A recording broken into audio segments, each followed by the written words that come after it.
Bonjour, je vous présente aujourd'hui le Logitech G613. Il s'agit d'un clavier gaming mécanique sans fil.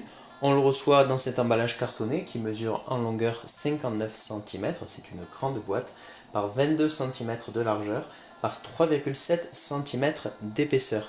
Sans plus attendre, je vous propose de découvrir le contenu du paquet. À l'intérieur de la boîte, voici comment se présente le clavier et ses accessoires. À l'intérieur de la boîte, on trouve d'une part le clavier Logitech G613 et ses accessoires. Tout d'abord, un support pour téléphone. On va disposer le smartphone comme ceci. On a une rallonge USB, un guide d'installation sous forme de schéma et une petite documentation. Derrière le clavier, dans une trappe, on va trouver le dongle qui permet de l'appairer à l'ordinateur, à cet endroit-là, et on a les deux piles AA qui sont fournies. Ici, on trouve le dongle, et là, ce sont les deux piles. Le dongle qui est fourni avec le clavier est libellé G613, ce qui va éviter de le confondre avec d'autres dongles de la même marque ou de marques concurrentes. Le Logitech G613 est un clavier fabriqué en Chine, il pèse 1460 grammes, c'est donc un clavier assez lourd.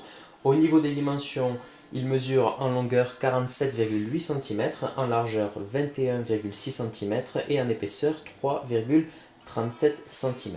Pour vous donner une idée un peu plus précise des dimensions du Logitech G613, voici le Logitech K800 qui est un clavier que j'utilise depuis plusieurs années maintenant. Je vais le positionner par-dessus.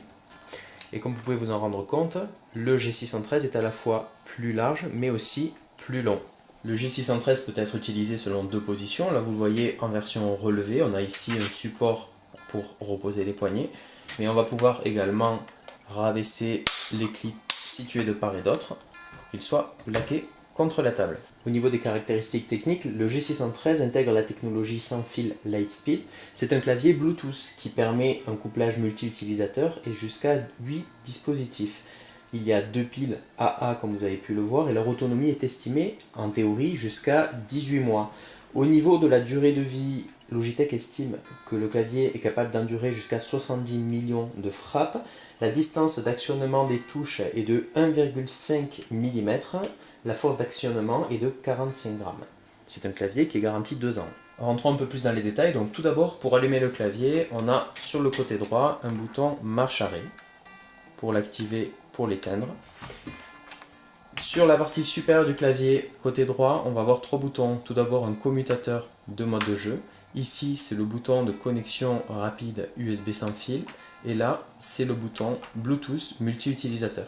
Sur la partie droite du clavier, on a les boutons multimédia, donc qui vont permettre de régler le volume, volume plus, volume moins, lecture, pause, passer à la piste suivante ou précédente. On a un pavé numérique. Et sur la partie gauche du clavier, on a des boutons programmables au nombre de 6, de G1 à G6, et on va pouvoir les programmer à l'aide de l'application assistant pour jeux vidéo Logitech qu'il va falloir télécharger sur le site de Logitech. L'appairage du G613 avec un ordinateur se fait de façon quasi instantanée. Là, j'ai une Microsoft Surface Pro 3 sous Windows 10 et je vais insérer le dongle du G613 dans le port USB. On attend 2-3 secondes que la configuration du périphérique se fasse, après il suffit d'appuyer sur les touches et l'ordinateur répond. Par exemple la touche Windows. Voilà. Pour les besoins du test, Logitech m'a communiqué une feuille format A4 présentant son nouveau clavier, donc le G613, et il marque notamment sur la page 2: en outre, le clavier G613 est équipé des switches mécaniques Romer G, propriétaire Logitech, offrant des performances de niveau professionnel avec une sensation et une durabilité incroyables.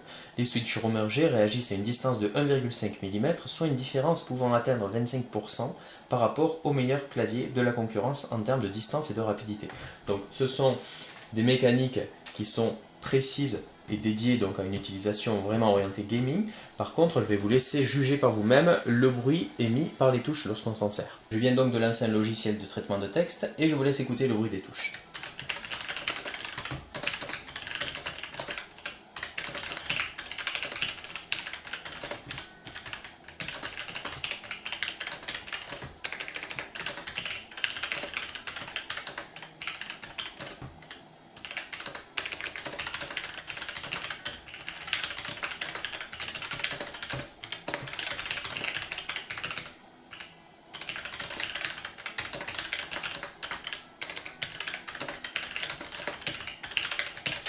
Voilà, comme vous pouvez vous en rendre compte, le clavier n'est pas vraiment silencieux. Après avoir installé le logiciel assistant pour jeux vidéo de Logitech, on va pouvoir configurer librement le G613.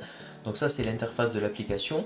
Vous voyez dans le menu inférieur qu'on va avoir différentes options. Tout d'abord, on va pouvoir programmer librement les touches G1 à G6. Ici, c'est une interface qui va permettre de désactiver certaines touches du clavier. Là, c'est la carte thermique des touches. Et là, c'est les menus paramètres qui permettent notamment de modifier le paramètre de taux de rapport de 125 à 1000 et de mettre à jour le micro-logiciel du clavier. La partie la plus intéressante de l'application, c'est de pouvoir programmer les touches G1 à G6. Donc on se met dans le menu concerné et admettons que je veuille jouer à un jeu particulier pour lequel je veux programmer ces touches. Donc je vais charger la liste. Donc, le logiciel regarde les jeux sur lesquels je peux personnaliser les commandes. Et là par exemple j'ai le jeu Crysis, je vais sélectionner Crysis, je valide avec OK. Et sur la gauche, vous voyez toutes les commandes proposées et utilisables dans le jeu. Et pour pouvoir attribuer une commande sur l'un des raccourcis, je vais faire un glisser en maintenant le bouton gauche de la souris et je l'attribue. G1, par exemple sprint, je fais glisser sur G2, etc. Et quand je vais jouer après, pour courir, je vais simplement avoir à appuyer sur la commande G2. Voilà, c'est l'une des possibilités offertes par ces touches de raccourci situées sur la partie gauche du clavier. Pour vous donner une idée de ce qu'il est possible de faire avec la programmation des touches, j'ai programmé les touches G1 à G6 avec le jeu Mass Effect. Donc sur la touche G1, quand j'appuie dessus, je vais pouvoir sortir mon arme. Lorsque j'appuie sur la touche G3, je peux passer à l'arme suivante. La touche G4 permet de passer à l'arme précédente. Et j'ai décidé que la touche G6 me servirait à effectuer une sauvegarde rapide. Voilà, c'est un exemple parmi d'autres. On peut tout à fait attribuer les touches à d'autres fonctions. Et c'est d'autant plus intéressant que chaque jeu a son propre profil qui est stocké. Donc lorsqu'on va lancer un autre jeu, eh bien, les touches vont servir pour d'autres fonctionnalités. Voilà, j'ai fait le tour des principales fonctionnalités du G613. Au niveau des points positifs, j'apprécie la bonne durée de vie des touches.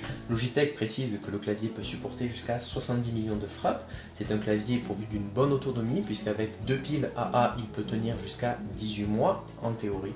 Au niveau du design, je le trouve sobre mais plutôt réussi. C'est un clavier robuste et confortable avec un large repose-poignet. Ensuite, j'apprécie que les piles soient fournies et enfin qu'il soit pourvu de 6 touches programmable et donc personnalisable. Au niveau des points négatifs, je regrette que le G613 ne soit pas rétroéclairé. Les touches sont assez bruyantes, comme vous avez pu vous en rendre compte tout à l'heure dans la vidéo. Au moment où je fais la vidéo, il est vendu aux alentours de 150 €, ce qui en fait un clavier onéreux et également volumineux, surtout quand on le compare à des claviers standards. Au niveau des commandes multimédia, elles sont présentes sur la partie droite du clavier. J'aurais bien aimé qu'elles soient recentrées sur la partie supérieure et que l'on puisse trouver une ou deux commandes supplémentaires. Enfin, je regrette qu'il n'y ait pas de notice d'utilisation fournie avec le clavier. Je vous remercie d'avoir visionné cette vidéo et je vous dis à bientôt pour un prochain test.